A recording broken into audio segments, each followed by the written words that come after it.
Hello, everybody, and welcome to a new book discussion hosted by Global Policy Journal and the School of Government and International Affairs at Durham University, UK.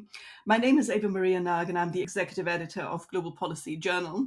And I'm delighted to welcome my colleague, Dr. Jess Begon, Associate Professor in Political Theory at SGIA. Jess's research interests are in the area of moral and political philosophy, with a particular focus on justice and inequality, disability, paternalism, and epistemic injustice. Her current research is focused on how disability should be justly treated in public policy. And we are here to discuss her most recent book, Disability Through the Lens of Justice, published by Oxford University Press in 2023. And the book is quite a highlight of our offerings, and it offers a new definition of disability, arguing against so-called normalization and stressing a commitment to anti-paternalist public policies. Joining us as a discussant is Andrew Hamilton, one of her very own students at SGIA and the founder of Just Include, a non-profit which aims to empower disabled people to use their voices to bring about positive change through political and legislative processes, policy and campaigning. Andrew has a particular interest in the UN Convention on the Rights of Persons with Disabilities and in digital rights. He's also interested in youth voice and ensuring the accessibility of politics and lobbying. So welcome, Andrew. Welcome, Jess.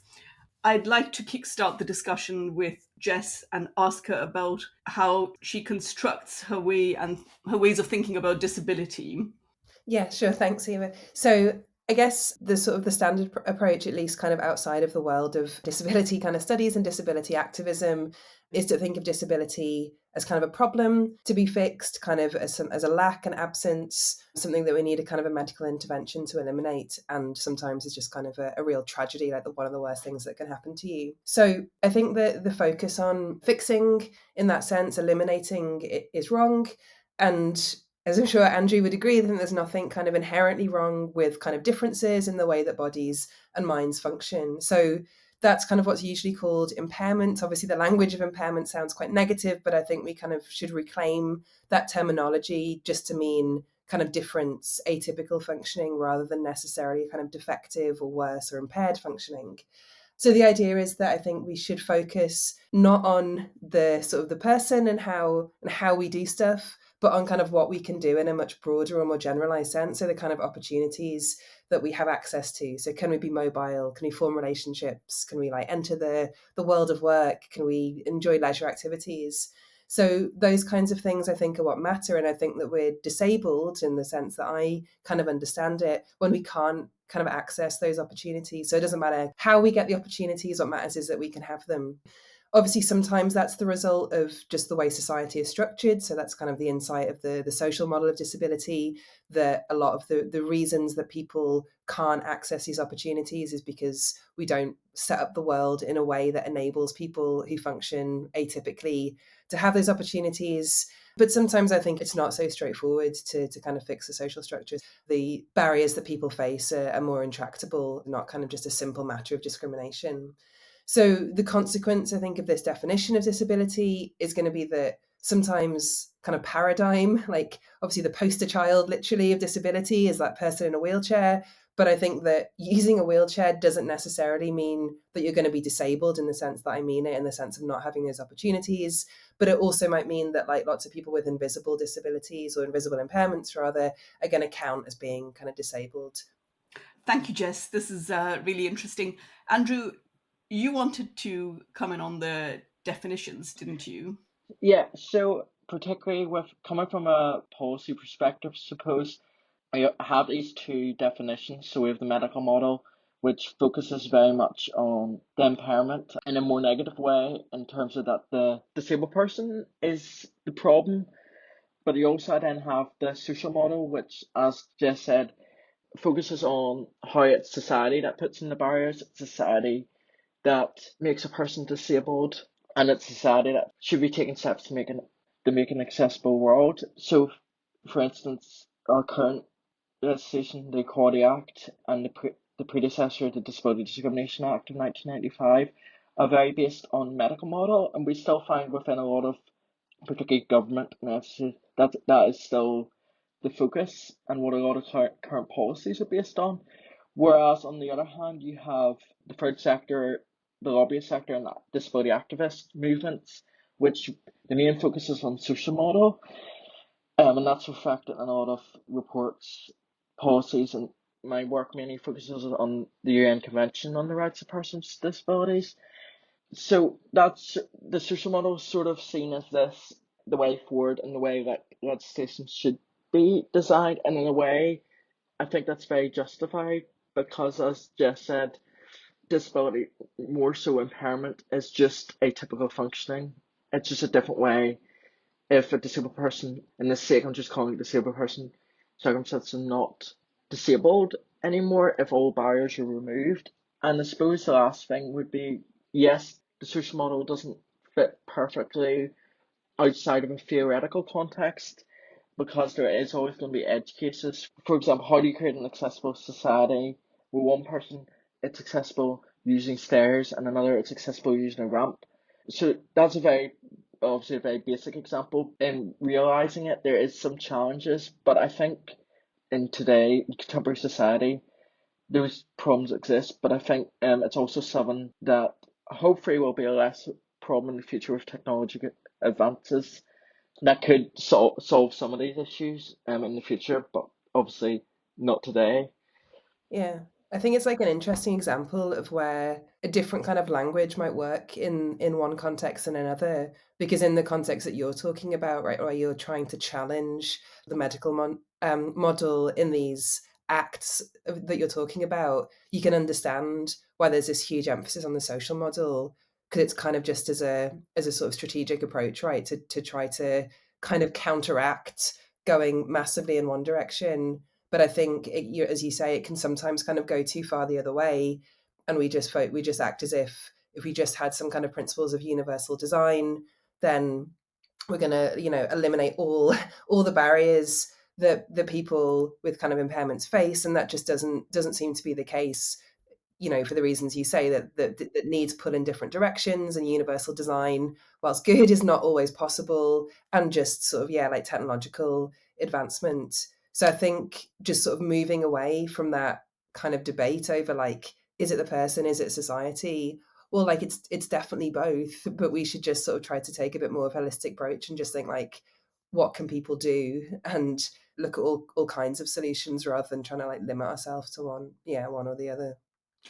That's great. That was really interesting. And I think also brings me to my next question, which seems to be about how to bridge the gap that exists between the medical model, the social model, the person, the technology.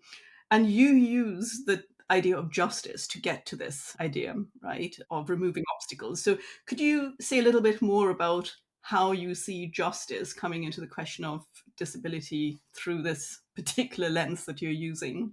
So I guess my approach is very like justice focused. I mean, that's what I'm interested in. And I think it might be the case that, a definition of disability might shift across context. So I'm kind of defining disability for kind of use in that realm of like distributive justice. So in like figuring out what individuals are entitled to from the state, whether that's direct assistance or institutional change. So I think we need to have an account of disability that works for that context.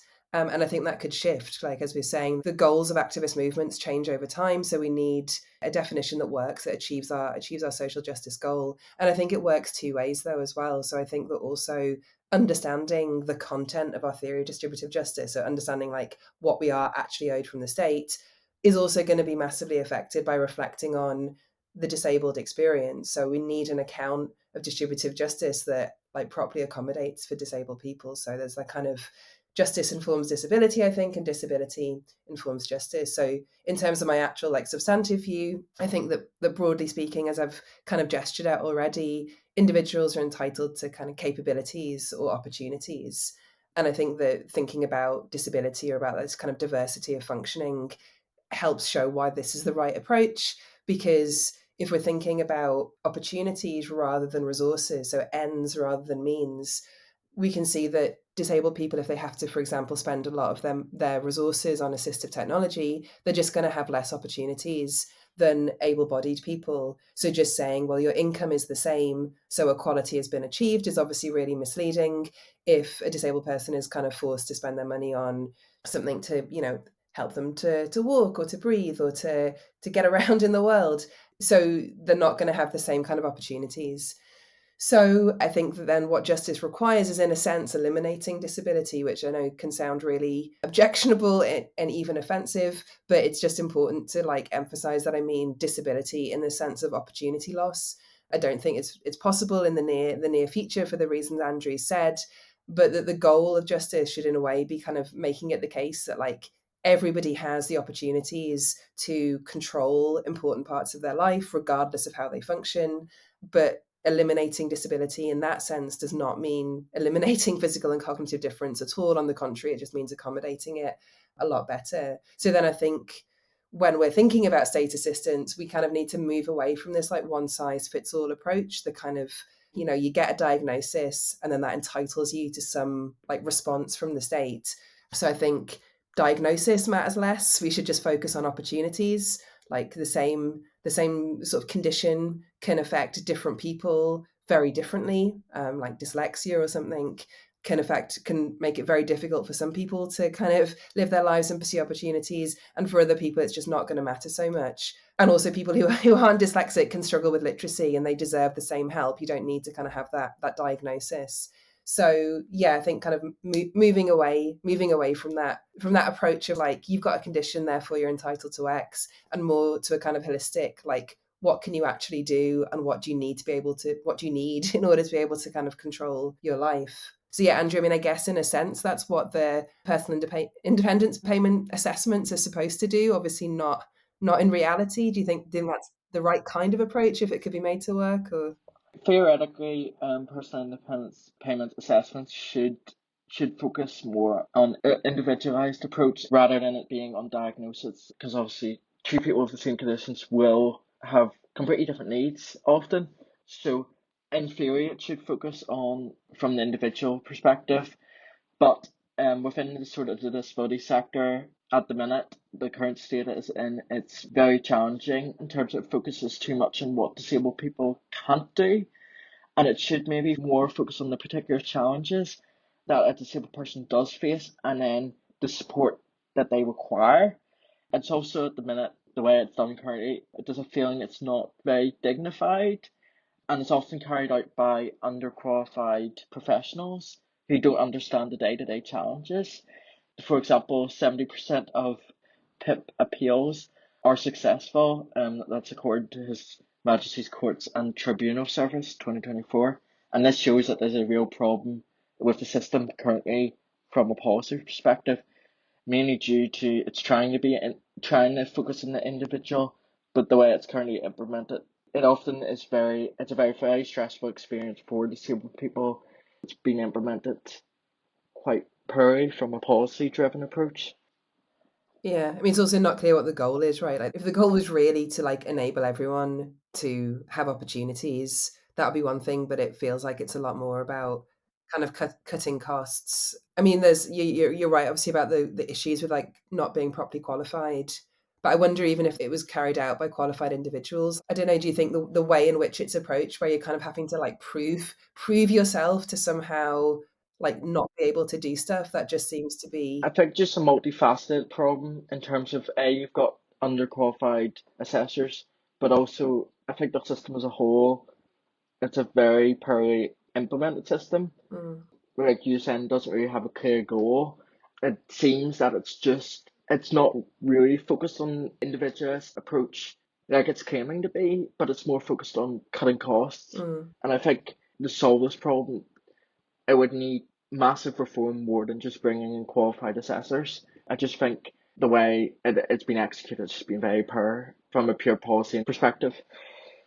Do you think the ideal, though, is an improved individualized approach, or do you think that a universal system would be better to avoid that kind of testing? I think at the end of the day, it needs to be an individualist system, because disabled people with similar or the same conditions may have drastically different needs, and we need to sort of have a holistic approach that looks at what a disabled person needs. I suppose drawing back to the discussion earlier about the social model, It also needs to not focus so much on what a disabled person can't do, but more focus on what challenges they're experiencing and what support that they require. Yeah, thank you both. This is interesting. And can I ask both of you to say a little bit about the system and who's to feed into it? So, should we really go and ask individuals with lived experience to co-design some of these new systems that would, effectively have to be set in place to arrive at these individualized models? Well, I believe that lived experience is essential for good policy design, and it's something that we don't have enough of in the policy sector at the minute. Not just in disability, but in all different subsectors in policy and from governance.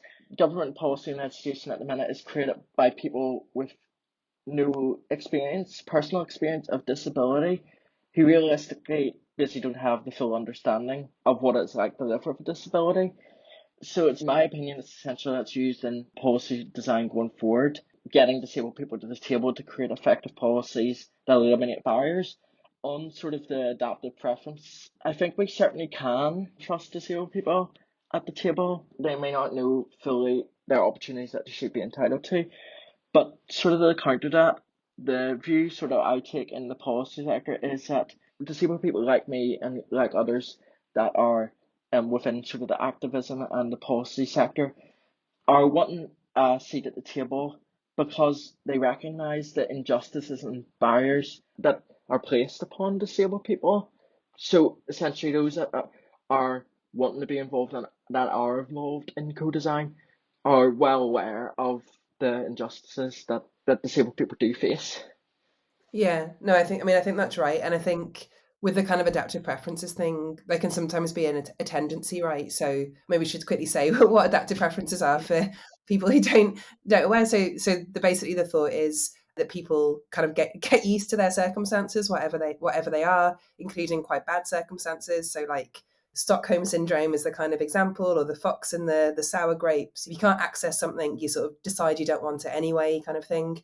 And I suppose the other worry in the disabled context is going to be that if you're living in an ableist society, which excludes you from loads of opportunities that you should have, you kind of get used to that. You kind of form other preferences, whether consciously or unconsciously. I mean, yeah, and I think you're right, though, that you can't just say, like, disabled people have adaptive preferences or that they're more likely to have them than anyone else. I think all kinds of people do adapt to their circumstances. Like, it's just a natural human trait, and it's kind of a healthy trait in lots of ways.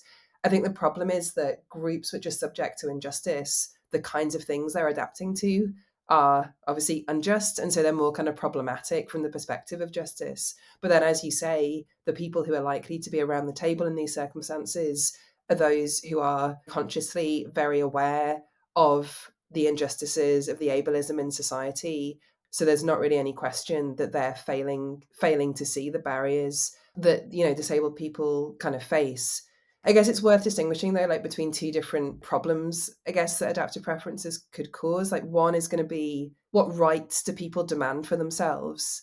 And if you think the right to engage in education or something, that's not for people like me because you've been pushed down and forced to think like that, that's going to be a problem. But I think there's also kind of at the individual level that even if there are lots of disabled people who are fighting for the rights, that's not necessarily going to filter through the whole group. So I think absolutely we need to listen to disabled people, but like be aware that it's because it's such a heterogeneous experience. There are going to be some people that aren't going to take those opportunities, even if you kind of provide them. So there needs to be that kind of like consciousness raising. It's not enough to make systems accessible. We also need to like make people feel it's a kind of place that they belong, even if they're not sort of politically active and so on. So I think this brings us to the end of the recording because there's lots more to say, and I hope the book will trigger many more conversations on this. These are really interesting ideas and discussions to be had in the future. Thank you for both for joining me for this podcast, and look forward to just carrying on these conversations in SGIA and outside in the world as well, because I think it is not just a British problem, it is a broader global issue that affects all societies all over the world. I look forward to hearing more about the book later.